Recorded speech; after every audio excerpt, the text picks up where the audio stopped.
देखिए, भारत में कोई भी ऐसी शक्ति नहीं है कि जो मर चुका हो वो जिंदा करने की किसी में कोई ताकत हो। जिसके मतलब सांस रुक गई और सांस उसके शरीर से बाहर हो गई, वो कोई भी इंसान या कोई वैज्ञानिक, कोई डॉक्टर उसको जीवित नहीं कर पाता।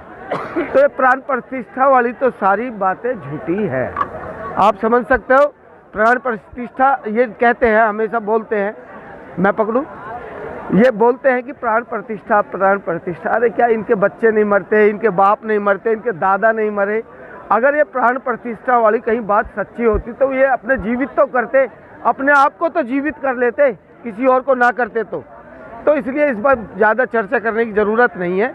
हमें क्या करना है, हमें तो ये करना है कि जो बाबा साहब ने हमें 22 प्रतिज्ञा दी है, 22 प्रतिज्ञा जो बाबा साहब ने दी है, हमें 22 तारीख को 22 प्रतिज्ञा को ही ध्यान रखें। इसीलिए उन्होंने हमें 22 तारीख चुन के दी है। 22 तारीख का मतलब 22 प्रतिज्ञाओं को आप दोबारा दोहराओ, सोशल मीडिया पे उसको अपलोड करो, इंस्टाग्राम पर उसको अपलोड करो, जहाँ भी आपके व्हाट्सएप और फेसबुक पर जहाँ भी है, आप बताओ कि बाबा साहब हमें 22 प्रतिज्ञा क्यों दे करके गए। उसमें आपका उद्धार छिपा हुआ है। पहली प्रतिज्ञा में आप देखो क्या लिखा हुआ है, मैं भगवान विष्णु, राम, गणेश इनको नहीं मानूंगा। बाबा साहब ने बताया ना, अरे बाबा साहब ने बताया कि पंचशील का पालन करो। पंचशील में सब कुछ छुपा हुआ है।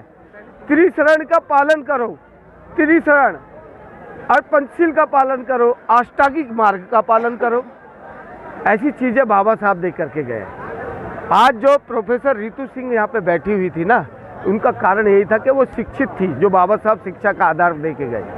अगर रितु सिंह प्रोफेसर नहीं बनती और शिक्षा नहीं होती तो यहाँ इतने लोग इकट्ठे नहीं होते।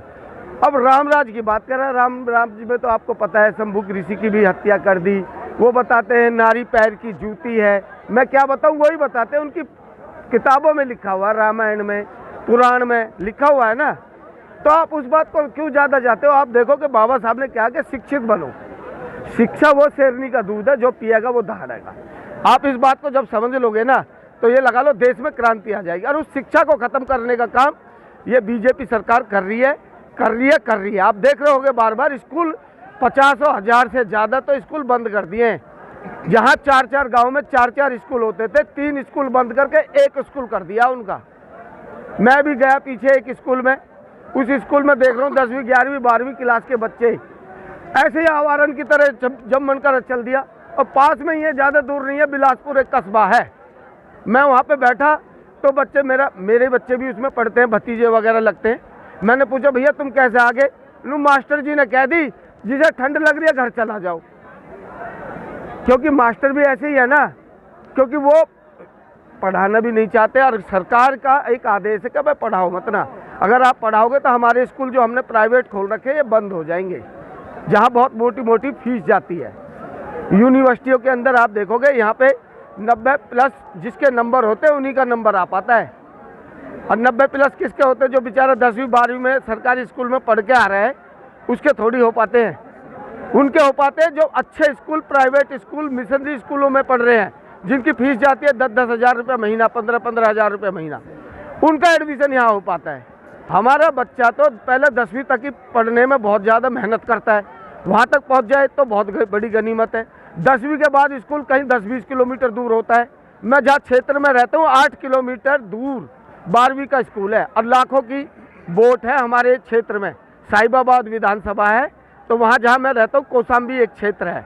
कौशाम्बी के आसपास प्राइवेट स्कूल तो 20 है, मगर सरकारी स्कूल जिसमें कम से कम 4-5 लाख वोट है, एक भी सरकारी स्कूल नहीं है 12वीं तक का।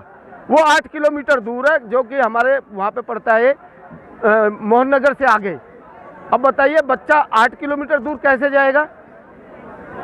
तो मैं यही कहूँगा कि पहले तो शिक्षित बनाने के इनको नियम बनाने चाहिए, ज़्यादा से ज़्यादा शिक्षा देनी चाहिए और शिक्षा के बाद रोजगार इनका पहला कर्म है।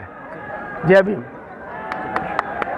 उसको करते हुए और फिर इसलिए जी सर, आज के प्रोटेस्ट पे डॉक्टर रितु सिंह का प्रोटेस्ट चल रहा है, दिल्ली यूनिवर्सिटी का क्षेत्र है। लगातार 145 दिन हो गए संघर्ष पर, लेकिन यहाँ पुलिस प्रोटेक्शन इतना ज़्यादा है, मतलब पुलिस फोर्स इतनी ज़्यादा, चलिए अच्छी बात है, शांति के लिए है, लेकिन जहाँ आतंक होता है वहाँ पुलिस इस प्रकार से तैनात हो पाती है, पकड़ बन पाती है क्राइम पर? देखिए जहाँ क्राइम होता है वहाँ पे ये पुलिस फोर्स वगैरह सब फेल है। प्रशासन एक ऐसी चीज़ है कि जब तक सब कुछ लूट जाता है उसके बाद कई घंटे बाद पहुँचते हैं ये। और यहाँ तो कम से कम इनको 130 दिन से भी ज़्यादा हो गए हैं। 145वां दिन है जो मुझे आप बता रहे हो, क्योंकि मैं 4-5 बार पहले आ चुका हूँ। तो रीतू प्रोफेसर कई बार जंतर मंतर पे भी इन्होंने प्रोटेस्ट करा, अब से पहले दिन पहले 15 दिन पहले भी मैं वहाँ था। हम जाते रहते हैं क्योंकि मेरे एक दिन जाने से मैं ये सोचता हूँ कि मेरे एक दिन जाने से अगर किसी को जीवन भर के लिए न्याय मिलेगा तो वो मेरा एक दिन खराब नहीं हुआ, वो समझ लो मेरी उसमें भागीदारी बन गई है।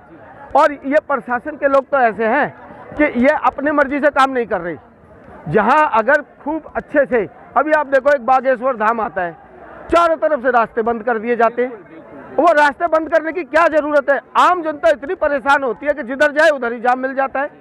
घर पहुंचते पहुंचते इस दिल्ली में 2-2, 3-3 घंटे लग जाते हैं। सही बात। जबकि वो तो प्रवचन देने का काम कर रहे हैं, वहाँ क्या जरूरत है मतलब इतनी बड़ी फोर्स की? इतना दिखावा, इतनी शोशेबाजी और प्रोटेक्शन का, पुलिस फोर्स का दुरुपयोग। हाँ बिल्कुल बिल्कुल। अब मैं यहाँ देख रहा हूँ कम से कम बहुत सारी 50 बस खड़ी कर दी DTC की। अरे भाई ऐसे कौन से आतंकवादी आ रहे हैं जो कि इनको भर के ले जाओगे? सही बात है। ये आतंकवादी नहीं है, ये न्याय के लिए आए हैं कि किसी महिला और किसी प्रोफेसर के साथ इतने उच्च कोटि के मतलब उच्च पद पे बैठने के बाद भी न्याय ना मिले तो यार कैसे मतलब संभव होगा? ये एक आम आदमी के साथ संघर्ष है, उसकी कोशिश है कि यहाँ एक बड़ा आंदोलन उसने खड़ा कर दिया, लेकिन ये आंदोलन जो नाइंसाफी है उसके खिलाफ है। न्याय चाहिए, सिर्फ उसको सुन नहीं रहे। आप देखो पहले दिन से एक ही बात को रखा जा रहा है कि मुझे नौकरी नहीं चाहिए, ओनली न्याय चाहिए। क्योंकि न्याय तो हमें देने का काम ही नहीं करते। कभी प्रोफेसर लक्ष्मण को बाहर कर देते, कभी शंभू को बाहर कर देते, कभी अभी पीछे रतनलाल प्रोफेसर को कर दिया। आप देखो ना एक के बाद एक, जबकि इन प्रोफेसरों की तो इतनी ज़रूरत है कि लाखों प्रोफेसर और चाहिए हमारे इस देश के अंदर। बिल्कुल। शिक्षा को मतलब जगाने का काम नहीं, शिक्षा को दबा के रखने का काम इसलिए करते हैं ये लोग कि अगर इनके पास शिक्षा होगी तो ये रोजगार भी मांगेंगे और ये हमारे सामने बोलने की बात करेंगे। बोलने की ताकत खाली शिक्षा से आती है। नहीं तो लाखों लोग ऐसे अरबोपति भी घूम रहे हैं जिनको पता नहीं है, उनको शिक्षा के बारे में नहीं पता। बस उनके पास पैसा आ गया, खेती से आ गया, मुआवजे से आ गया, उनकी दादा लाई की प्रॉपर्टी से आ गया। इसलिए मैं फिर कहूँगा 22 तारीख को आप कम से कम बाबा साहब की 22 प्रतिज्ञा हैं। 22 प्रतिज्ञाओं में आप 3 प्रतिज्ञा ऊपर की, मैं ब्रह्मा विष्णु महेश को नहीं मानूंगा, ये वाली ग्रहण करें। मैं राम और कृष्ण को भगवान नहीं मानूंगा, मैं गौरी गणपति को ईश्वर नहीं मानूंगा, ना मैं उनकी पूजा करूंगा। कम से कम इन बातों पे तो ध्यान रखा जाए। उसमें 22 प्रतिज्ञा में ऐसा नहीं है, उसमें पानाति पाता कवि है, मैं सुरा मेरा मज्जय, जैसे कि शराब नहीं पीऊंगा 17वीं प्रतिज्ञा है। तो उसमें कौन सी ऐसी 22 प्रतिज्ञा है जो बाबा साहब ने हमको दी, कौन सी गलत है? आप सिद्ध करके दिखाओ ना गलत कौन सी है। मैं कहता हूँ कि मेरे जो माता पिता वो मेरे भगवान है और उसके सिवा मेरा कोई दूसरा भगवान नहीं है। शिक्षा देने वाला मेरा दूसरा भगवान है। क्या राम राज से, जैसे कि आपने 22 प्रतिज्ञा वाली बात भी जी जी और पूरे लोग जानते भी हैं, हाँ जी, क्या राम राज से देश चलेगा? जैसा कि अभी एक ड्रामा चल रहा है स्ट्रीम मीडिया के माध्यम से और लोगों तक। देखो साहब, मैं फिर संविधान से देश चल रहा है या राम के उससे देश चल रहा है? ऐसे है, फिलहाल तो ये सोच रहे हैं कि राम से ही देश चल जा, राम से अपनी नैया तो पार हुई ना, ये देश कैसे चला लेंगे? राम से चलेगा देश तो संविधान से ही चलेगा। यह लाखों लोग मरने के लिए बैठे हुए हैं, ये ध्यान रखे। मैं नहीं कह रहा, ये लोगों का जज्बा कह रहा। आप देख लो कुआं करके, और ये कुछ भी नहीं है। आप 2 अप्रैल के कांड को याद कर सकते हो जिसमें हमारे 13 लोग शहीद हुए थे। आज का आंदोलन क्या एक ऐतिहासिक रूप दिखाई दे रहा है इसमें? ये भी एक बहुत छोटा सा आंदोलन है। ऐतिहासिक रूप तो आपको देखना विकराल रूप से जब आएगा, जब ये 22 तारीख के बाद अगर ये सोचेंगे कि राम राज से हम या राम मनुस्मृति के अनुसार देश चला लेंगे। विकराल बन रहा है, धीरे धीरे बन रहा है। किसी को हमेशा एक समय ऐसा आता है धीरे धीरे ही कोई चीज़ मजबूत होती है, और जो धीरे धीरे मजबूत होती है वो बड़ी बड़ी चट्टानों को गिराने का काम करती है। सर बहुत बहुत शुक्रिया, बहुत बहुत साधु। Thank you.